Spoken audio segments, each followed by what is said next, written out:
ओम नमः शिवाय। दोस्तों, कृपया चैनल को सपोर्ट जरूर करें। दोस्तों, जैसा कि हम सब जानते हैं कि आज सावन का दूसरा प्रदोष व्रत है और आज का दिन रविवार भी है।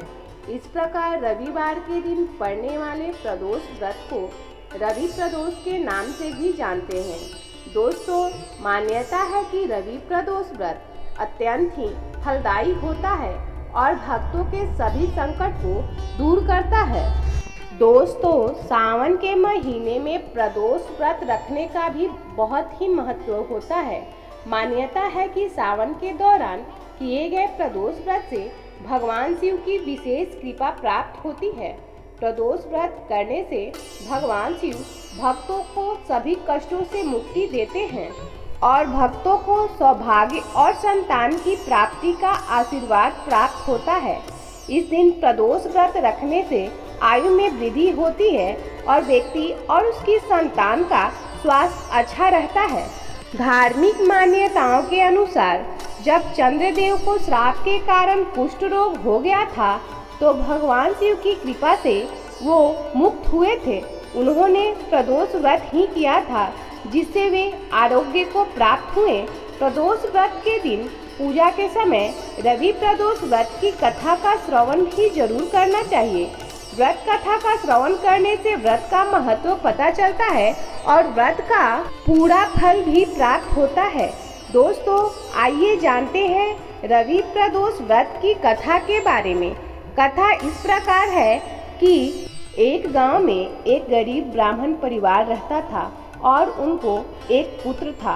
उस ब्राह्मण की पत्नी प्रदोष व्रत विधि पूर्वक करती थी। एक दिन ब्राह्मण का बेटा गांव से कहीं बाहर जा रहा था कि रास्ते में कुछ चोरों ने उसे घेर लिया।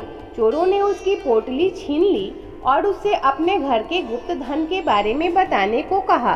बालक ने कहा कि पोटली में रोटी के अलावा कुछ नहीं है और उसका परिवार बहुत ही गरीब है।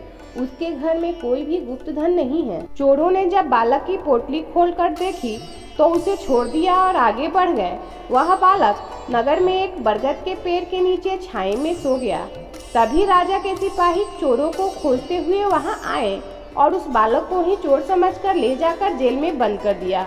जब सूर्यास्त होने के बाद भी बालक घर नहीं पहुंचा तो उसकी मां परेशान हो गई। उस दिन वह प्रदोष व्रत थी।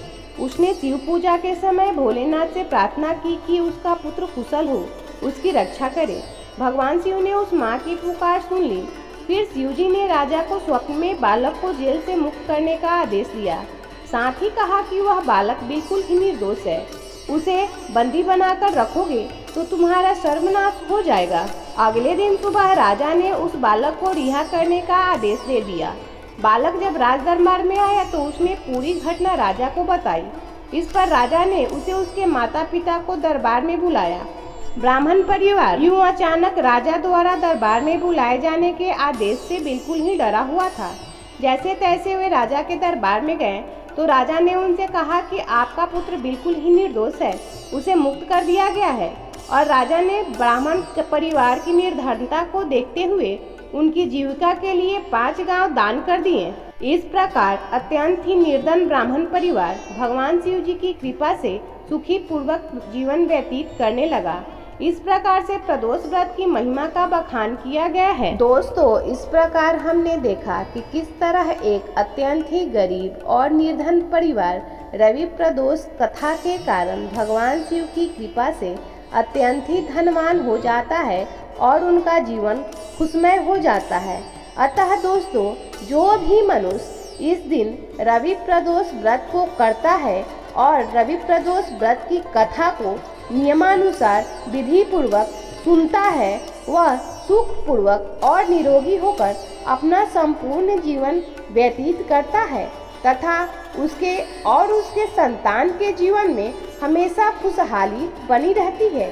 दोस्तों, आज का ये रवि प्रदोष व्रत का कथा अगर आपको अच्छा लगा हो तो कृपया कर चैनल को एक छोटा सा लाइक, शेयर और सब्सक्राइब जरूर करें। देखते रहिए इसी तरह के कथा के लिए इस चैनल को।